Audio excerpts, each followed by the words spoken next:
My stepfather left me his entire fortune in his will, so my mother tried to have me declared mentally insane. Theodore wasn't my real father, but he was the only one who ever acted like it. He married my mother when I was 8, after my biological dad disappeared into a bottle and never came back out. While other step-parents complained about inheriting baggage, Theodore taught me chess, helped with homework, and actually listened when I talked about everything from playground drama to college dreams to my fears about growing up. My mother, Diana, tolerated our relationship because Theodore's money bought her designer handbags and country club memberships. She'd roll her eyes when he'd take me fishing on weekends or spend hours explaining why college mattered. "You're spoiling her," she'd say, examining her perfectly manicured nails while Theodore helped me with algebra. "She needs to learn her place in this world. Her place is wherever she chooses to make it," Theodore would respond quietly, never raising his voice but making his point crystal clear. Diana would storm off to her bedroom, slamming the door like a teenager who didn't get her way. Theodore would just smile and return to helping me understand equations as if nothing had happened. He had this way of making me feel like the most important person in the room, even when Diana was throwing her tantrums. Theodore owned 3 successful restaurants and had invested wisely for decades.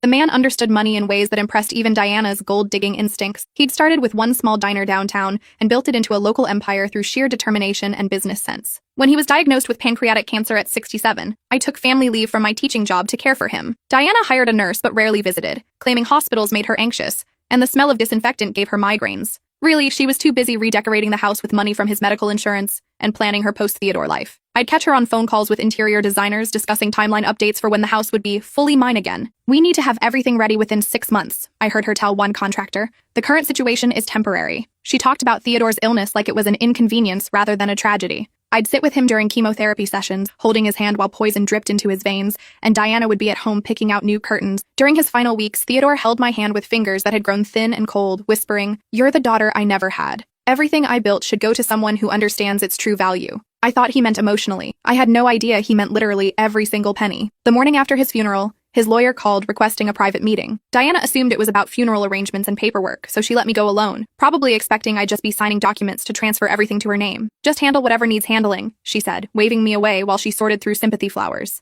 "I'm too grief-stricken to deal with legal matters right now." She wasn't too grief-stricken to plan a complete home renovation, but paperwork was apparently beyond her emotional capacity. What I discovered in Whitman's office changed everything forever. Theodore had left me his entire estate, worth $2.3 million. The restaurants, the investment accounts, the lake house, even his prized classic car collection that he'd spent 20 years assembling. Diana received a monthly allowance of $3,000, enough to maintain her current lifestyle, but nowhere near enough to control the fortune. I stared at the documents, my hands trembling uncontrollably. This can't be right. There has to be some mistake. The lawyer, an elderly man named Whitman who'd known Theodore for 30 years, smiled sadly. He spent months planning this, going over every detail with me. He knew exactly what would happen when Diana found out. But why didn't he tell me? Why keep it secret? He said you'd try to refuse it. He wanted to make sure Diana couldn't manipulate you into signing it away before you had time to understand what it really meant. Whitman pulled out another document, sealed in Theodore's handwriting. "He also left you this letter." I opened it with trembling fingers. Theodore's familiar handwriting filled 3 pages. "Quinn, if you're reading this, I'm gone, and you're probably confused and overwhelmed. You've been more of a daughter to me than Diana ever was a wife. She married me for money and security, but you loved me for who I was. That's worth more than all the investments combined. I know Diana will fight this. I know she'll try to convince you that you don't deserve it, that you're too young, that you manipulated me. None of that is true. You've earned this through 10 years of kindness, genuine care, and being the family I never had. Don't let her take this from you. You've watched me build these businesses, you understand their value beyond money. Diana sees dollar signs, but you see the employees who depend on these jobs, the customers who've become family, the legacy that matters. Trust Whitman. Trust yourself. And remember, you're braver than you know. I've seen you stand up to Diana when she was wrong, even as a child. That courage will serve you well now. Use this money to build something meaningful. Help people the way you've always helped me. And know that wherever I am, I'm proud of the woman you've become. Love always, Dad." I started crying right there in the lawyer's office, clutching the letter like a lifeline. When I got home 3 hours later, Diana was waiting with champagne and her best fake smile, the one she used when she wanted something expensive. She'd changed into her best dress and done her makeup, like we were celebrating. "So, how much did we inherit?" she asked, practically bouncing with excitement.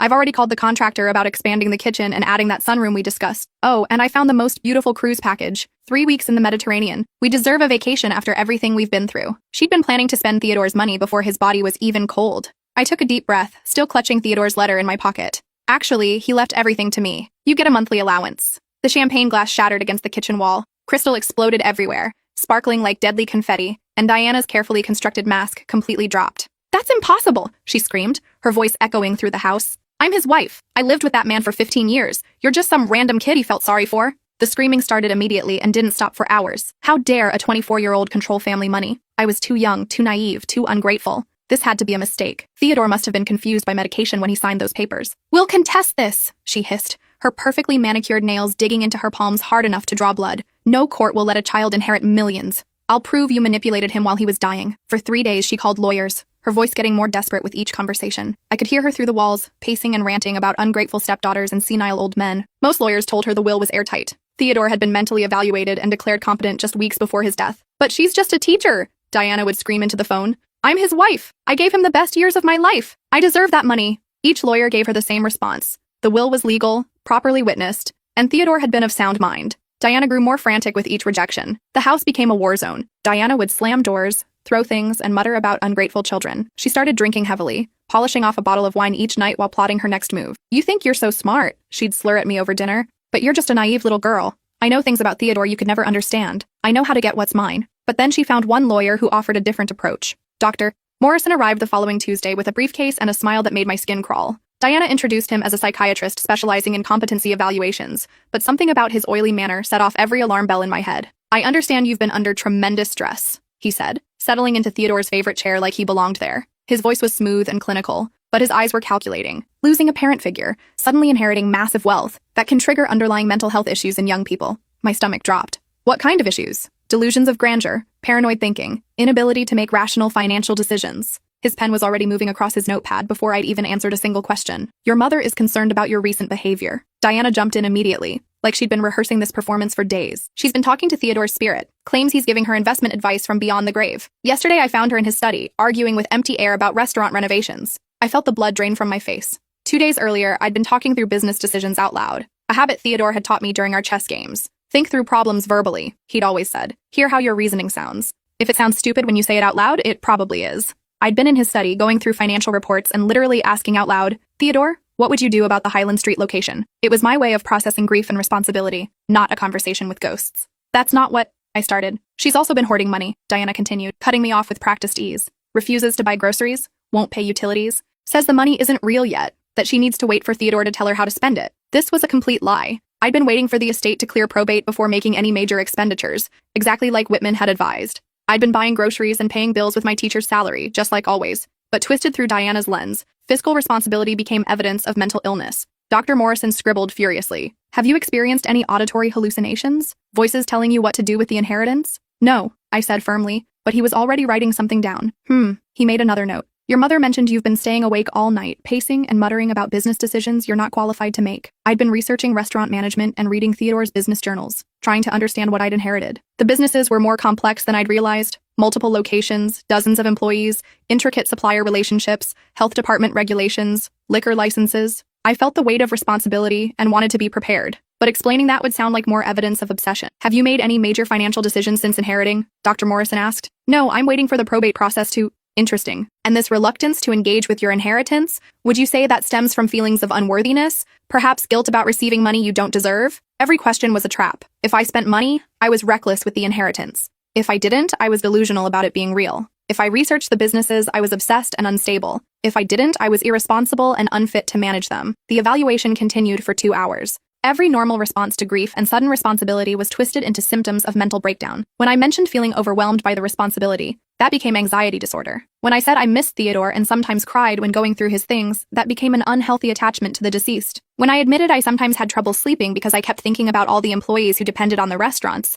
that became evidence of severe depression affecting my judgment. "Have you noticed any changes in your appetite?" Dr. Morrison asked. "I haven't been eating much since Theodore died," I admitted. "Significant weight loss can indicate severe depression," he noted. "And your mother mentioned you've been wearing the same clothes for days at a time." Because I'd been wearing Theodore's old sweaters when I felt sad. They smelled like his cologne and made me feel closer to him. But in Dr. Morrison's notes, grief became poor hygiene and deteriorating self-care. "Do you believe Theodore is still communicating with you?" he asked. "No, of course not. But you talk to him. I think out loud sometimes. It's not..." "And you believe he left you this inheritance as a sign of special favor?" "He left me a letter explaining..."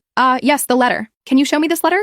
I hesitated. Theodore's letter was private, full of personal memories and emotions. "It's personal." Dr. Morrison made another note. "Patient refuses to share alleged communication from deceased stepfather. Possible delusion of special relationship." I wanted to scream. Everything I said was being twisted to fit their narrative. "I'm recommending a 72-hour psychiatric hold," Dr. Morrison announced, closing his notebook with a satisfied snap. for your own safety and the protection of the estate from impulsive decisions. Diana's relief was visible. She actually smiled for the first time since the funeral, her whole body language changing from concerned mother to victorious predator. I knew exactly what this meant. Once I was declared incompetent, she could petition for conservatorship. All of Theodore's careful planning would be worthless, and Diana would get exactly what she'd always wanted. When does this happen? Diana asked, barely containing her excitement. I'll have the paperwork filed this afternoon. The ambulance should arrive tomorrow around noon. They were discussing my forced commitment like they were planning a dinner party. Will she be able to contest this? Diana asked. Once someone's been committed, their legal standing becomes very complicated, Dr. Morrison explained, especially in cases involving large inheritances. The court will want to protect the assets. And how long would she be held? That depends on her response to treatment. Some patients require extended care. They were planning to lock me away indefinitely. That night, I called Whitman from my bedroom, speaking in whispers while Diana celebrated downstairs with a bottle of Theodore's expensive wine she'd never been allowed to touch while he was alive. They're trying to have me committed, I explained. Can they really take the inheritance? His voice was grim. If a court declares you mentally incompetent, absolutely. Your mother would likely be appointed conservator, giving her full control of Theodore's assets. But I'm not crazy. I'm just trying to understand what he left me. Proving that might be harder than you think. Dr. Morrison has a reputation for flexible diagnoses, especially when there's money involved. He's done this before. My blood ran cold. What do you mean? I did some research after our meeting today. Dr. Morrison has been involved in at least 6 inheritance disputes in the past 5 years. Pattern's always the same. Wealthy elderly person dies. Family member contests the will. Suddenly the inheritor needs psychiatric evaluation. His success rate for finding people incompetent is remarkably high. That's illegal, isn't it? Proving it is the problem. He's very careful about how he documents things, and once someone's been committed, their credibility is shot. Who's going to believe the word of someone who's been declared mentally unstable? I hung up and stared at the ceiling, listening to Diana's laughter echoing from downstairs. She was probably already planning how to spend my inheritance. Theodore had protected me from her greed, but he hadn't anticipated how far she'd go to get what she wanted. I barely slept that night, my mind racing through possibilities. By dawn, I'd made a decision. If Diana wanted to play dirty, I'd have to fight back just as hard. The next morning, Diana was unusually cheerful, humming while she made coffee and actually cooking breakfast for the first time since Theodore's diagnosis. She was practically glowing with anticipation. The hospital will pick you up at noon, she said casually, like she was talking about a spa appointment. Pack some comfortable clothes. You'll be there for at least 3 days, possibly longer depending on what the doctors find. She'd already arranged everything. The ambulance, the psychiatric facility, probably even my room assignment. She had this planned down to the minute. Diana, I said carefully, are you sure this is the right thing to do? She turned to face me, and for a moment her mask slipped completely. You stole 15 years of my life, Quinn. I married Theodore thinking I'd be set for life, and then you came along with your sad little story and your big brown eyes. He spent more on your college tuition than he ever spent on me. That's not true, isn't it? When was the last time he bought me jewelry? When was the last time we went on a real vacation? Everything was always about you. Quinn's grades, Quinn's school play, Quinn's college plans. I was supposed to be his wife, but I felt like the hired help. Theodore loved you. She laughed bitterly. Theodore tolerated me, but he loved you. And now I'm supposed to watch you get everything while I get an allowance like some kind of child? I don't think so. Something in me snapped. I wasn't going down without a fight. I called in sick to work and spent the morning gathering evidence. I recorded Diana on my phone as she practiced what she'd tell the doctors, how I'd been getting worse since the inheritance, how I'd always been unstable, how Theodore had been too kind to see my problems. The girl's been weird since childhood, I heard her say into her phone, probably talking to Dr. Morrison, always too attached to Theodore. Always jealous of our relationship. She probably manipulated him while he was weak from chemo, filled his head with lies about me. The hypocrisy was staggering. She was accusing me of the exact manipulation she was attempting. At 11:30 a.m., I was hiding in Theodore's study when I heard voices downstairs. Diana was letting someone in, probably the ambulance crew coming early to make sure I couldn't escape. She's been having episodes, I heard her tell them, her voice dripping with fake concern, talking to herself, making irrational financial decisions. We're worried she might hurt herself or others. She's been so unstable since her stepfather died. While they searched the house, calling my name and checking every room, I slipped out the back door with my laptop and Theodore's business files. I'd remembered something important. Theodore's lake house had security cameras he'd installed after a break-in 3 years ago. I drove the 40 minutes to the lake, my hands shaking so badly I had to pull over twice to collect myself. If the cameras were still recording, they might have captured my conversations with Theodore during his final visits when he was still mobile enough to travel. Proof that I wasn't hallucinating or delusional, just a stepdaughter trying to understand her inheritance. The lake house was exactly as Theodore had left it. His coffee mug still sat on the kitchen counter, ring-stained from his last visit. His reading glasses were folded on the table next to his favorite mystery novel, bookmark still marking his place. The security system panel blinked steadily in the corner, a small red light indicating active recording. The system was more sophisticated than I'd expected. Theodore had cameras in every room, motion sensors on all the doors and windows, even audio recording throughout the house. The man had been thorough about protecting his investments, but he'd also been thorough about protecting himself. I spent hours learning the interface, scrolling through weeks of footage. Most of it was empty rooms, and the occasional deer wandering past the windows. But then I started finding conversations, and what I discovered made my hands shake with rage. The cameras had recorded everything. Diana's phone calls about contesting the will, captured when she thought she was alone in the house. Her conversations with Dr. Morrison, planning my evaluation in explicit detail. Most damning of all, a recording of her practicing symptoms she'd claim I exhibited, complete with a handwritten script about my supposed mental breakdown. She talks to herself constantly. Diana rehearsed in front of the living room mirror, reading from notes she'd written, muttering about Theodore giving her business advice from beyond the grave. Sometimes she laughs at nothing or cries for no reason. Yesterday I found her staring at the wall for 2 hours, completely unresponsive when I called her name. None of it was true. The wall-staring incident was me reading financial reports Theodore had pinned to his office bulletin board. The crying was normal grief over losing the only father figure I'd ever known. The laughing at nothing was me finding a funny note Theodore had left in his business files, a joke about difficult customers. But she'd created an entire narrative of mental illness, complete with specific examples and medical-sounding language. I kept digging through the files, and what I found next made my hands shake with a mixture of rage and vindication. Theodore had been documenting Diana's behavior for months. Her financial demands, her threats about the inheritance, even her attempts to pressure him into changing the will. The cameras had captured everything, creating a complete record of her true motivations. "I don't care if you think she deserves it," Diana's voice echoed from the speakers, recorded just 2 weeks before Theodore's death. "Quinn is not your daughter. I am your wife. That money should come to me." Theodore's response was quiet but firm. "Quinn has been more family to me in 10 years than you've been in 15, Diana. She's earned this." "Earned it how? By manipulating a sick old man? By playing the devoted daughter when she just wants your money? The only person in this house who's ever wanted my money is you." I found dozens of recordings like this. Diana threatening to leave if Theodore didn't change the will. Diana suggesting that I was just waiting for him to die. Diana claiming that a young person couldn't handle that kind of responsibility and would probably gamble it all away. "She'll waste everything you've built," Diana argued in one particularly heated exchange. "She's too young to understand the value of money. She'll probably give it all to charity or something equally stupid." "God, I hope so," Theodore had replied. "Better that than watching you spend it on jewelry and vacations." The recordings painted a picture of a woman consumed by greed, willing to say anything to get her hands on Theodore's fortune. But they also showed Theodore's wisdom. He'd seen through her completely. In one conversation recorded just 3 weeks before his death,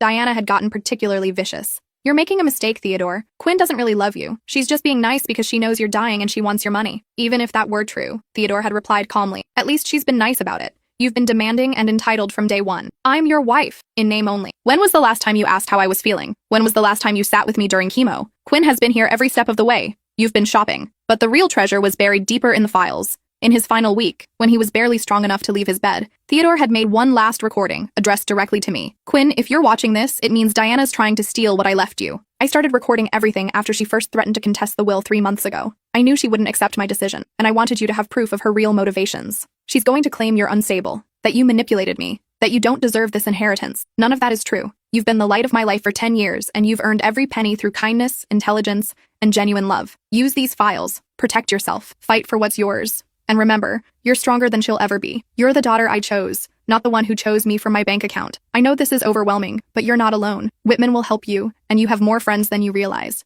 Don't let Diana's greed destroy what we built together. I love you, kiddo. Always have. Always will." I broke down crying right there in his empty house, surrounded by evidence of his love and foresight. I copied everything to multiple flash drives, my heart pounding with each file transfer. This was enough to destroy Diana's case completely and possibly send her to prison. I called Whitman immediately. "I have evidence," I said, my voice shaking. "Can you meet me at the lake house?" An hour later, we sat in Theodore's living room reviewing the footage on his big screen TV. Whitman's expression grew darker with each recording. "This is conspiracy to commit fraud," he said finally. "Possibly criminal conspiracy. We need to take this to the police immediately." "What about the psychiatric hold? Am I safe? With this evidence?" No judge would sign off on it. Dr. Morrison's evaluation was based entirely on Diana's false statements. Once we show them these recordings, his credibility is shot. We spent the rest of the afternoon organizing the evidence. Audio files, video recordings, timestamps showing the progression of Diana's lies. By evening, we had a complete dossier of her scheme. "There's something else," Whitman said, as we prepared to leave. "I did more research on Dr. Morrison. He's done this at least 12 times in the past 7 years,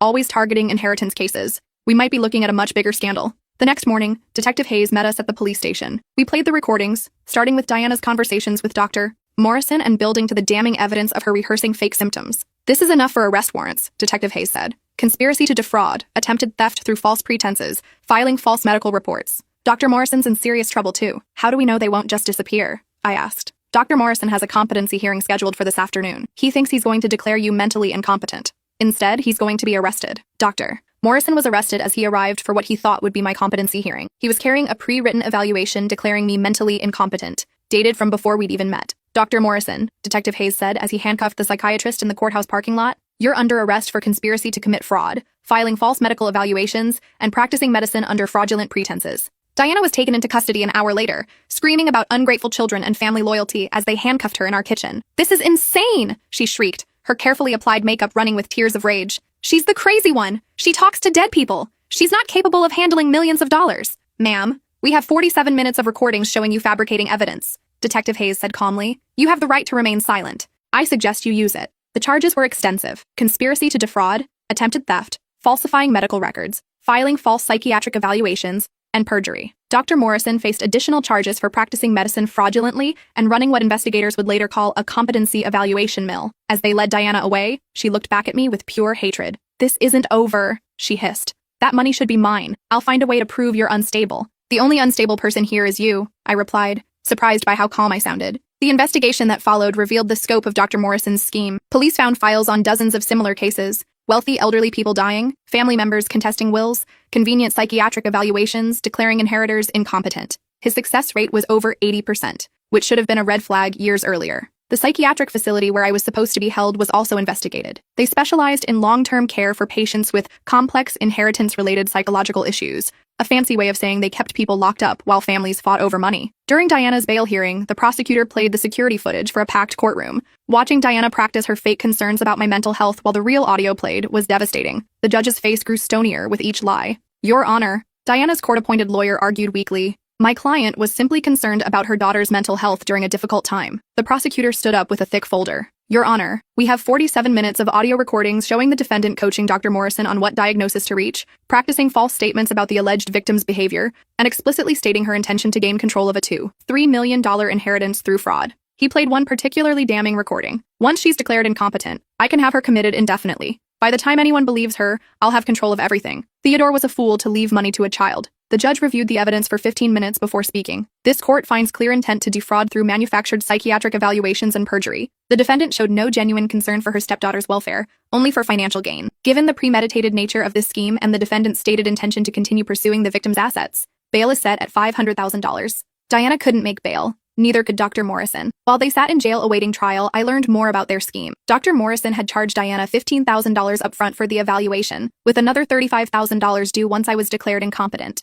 He had a whole network of lawyers who referred cases to him in exchange for kickbacks. The psychiatric facility had a sliding fee scale based on the size of the inheritance they were protecting. For estates over $2 million, they charged $800 per day, with most patients staying an average of 6 months while legal proceedings dragged on. If I hadn't found Theodore's recordings, I would have disappeared into their system. By the time anyone believed me, Diana would have control of everything Theodore had built, and I'd be trapped in a psychiatric facility with a manufactured diagnosis on my permanent record. 3 months later, they both pled guilty to avoid longer sentences. Diana received 2 years in prison and was ordered to pay restitution for legal fees, emotional damages, and the cost of the investigation. Dr. Morrison lost his medical license permanently and got 5 years for running what prosecutors called a competency evaluation mill. During Diana's sentencing hearing, she finally showed her true colors completely. "Your Honor, I was married to Theodore for 15 years, she said, standing at the defendant's table in an orange jumpsuit. "I sacrificed the best years of my life for that man. Quinn is just some random kid who manipulated her way into his fortune. This whole case is about a greedy girl who couldn't wait for her stepfather to die." The judge cut her off. "Mrs. Brennan, we have recordings of you stating explicitly that you married Theodore for his money, that you never loved him, and that you viewed Quinn as an obstacle to your inheritance. Your own words contradict everything you just said. Those recordings were taken illegally. I had a reasonable expectation of privacy. They were taken by your late husband, in his own home, to document your threatening behavior toward both him and his stepdaughter. They're perfectly admissible." The judge continued. "Furthermore, this court finds your lack of remorse disturbing. You attempted to have an innocent young woman committed to a psychiatric facility based on fabricated evidence, purely for financial gain. Your actions represent a profound betrayal of family trust and a callous disregard for human welfare." Diana was led away in handcuffs, still screaming about injustice and ungrateful children. The aftermath was both satisfying and overwhelming. I used part of Theodore's inheritance to start a scholarship fund for children of single parents, something he'd always talked about doing but never had time to implement. The restaurants thrived under professional management that I hired after spending 6 months learning the business from the ground up. I also hired a private investigator to find other victims of Dr. Morrison's scheme. We found 7 families who had been targeted, most too traumatized or embarrassed to come forward. Our case gave them courage to seek justice. The first family we helped was the Jennings. Their 19-year-old son had inherited his grandmother's farm, and his stepfather had tried the same psychiatric evaluation scheme. The stepfather was arrested within weeks of our evidence coming to light. The second case involved a young woman whose aunt had left her a successful bakery. Her cousins had hired Dr. Morrison to have her declared incompetent. That case resulted in 3 more arrests and another $200,000 in damages. The third case was the most heartbreaking. A 22-year-old named Vincent had been held in the same psychiatric facility where I was supposed to go. His mother had remarried a wealthy man who died suddenly, leaving everything to Vincent. His stepfather had him committed and spent 2 years draining the inheritance while Vincent was locked away. When we finally got Vincent released, he'd lost everything. But our lawsuit against the facility and Dr. Morrison's network resulted in a $1.2 million settlement that gave him a fresh start. Theodore had saved more than just my inheritance. His recordings helped expose an entire network of predators who targeted grieving families at their most vulnerable moments. One of the most satisfying moments came 6 months after Diana's sentencing. The local newspaper ran a feature story about Theodore's restaurants and how they'd become a model for ethical business practices. The reporter interviewed several longtime employees who talked about Theodore's kindness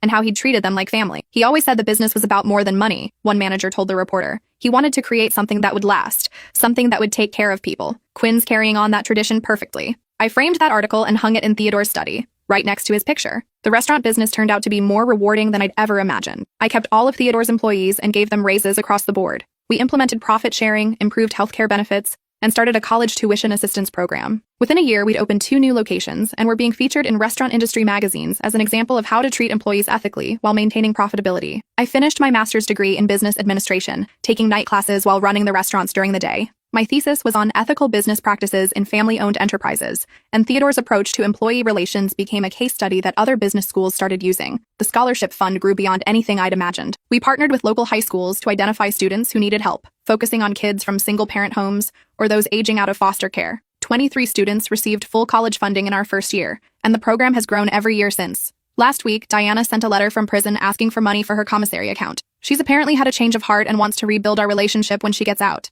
The letter was full of apologies and promises to be a better mother. She claimed she'd been consumed by grief and made poor decisions, but she'd found God in prison and realized her mistakes. She wanted a fresh start, a chance to be the mother I'd always deserved. I sent back a photo of Theodore's grave, which I visit every Sunday with fresh flowers, and a copy of the scholarship fund's first annual report. At the bottom, I wrote, "Some things can't be inherited, like integrity and love, but some things can't be stolen either. Theodore's legacy lives on through kindness, not greed." The letter came back marked, "Refused by recipient." Sometimes when I'm at the lake house reviewing business reports, I still talk through decisions out loud, just like Theodore taught me during our chess games. The difference is, now I know someone might be recording, and I'm perfectly fine with that. The restaurants have expanded to 5 locations, and we're opening a 6th next year in Theodore's hometown. Every major decision gets run past a board of advisors Whitman helped me establish, but I've learned to trust my own judgment too. Diana gets out of prison in 18 months. I've already changed the locks on the house and hired a security company. Ironically, the same one Theodore used for his restaurants. Some lessons only need to be learned once. But if she tries anything again, she'll discover that Theodore taught me more than just business sense. He taught me to fight for what's right,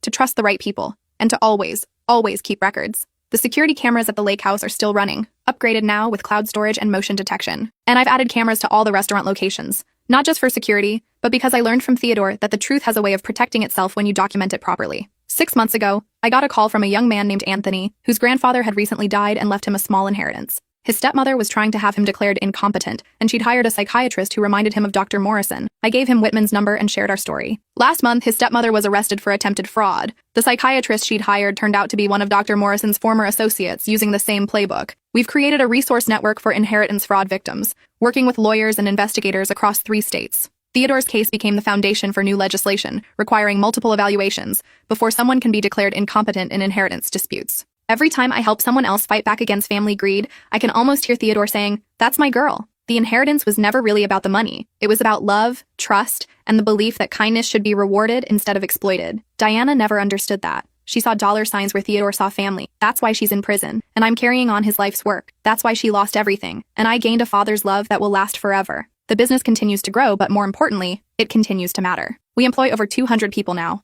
all earning living wages with benefits that most restaurant workers never see. 3 of our former employees have used our tuition assistance program to earn business degrees and now manage their own locations. Theodore would be proud.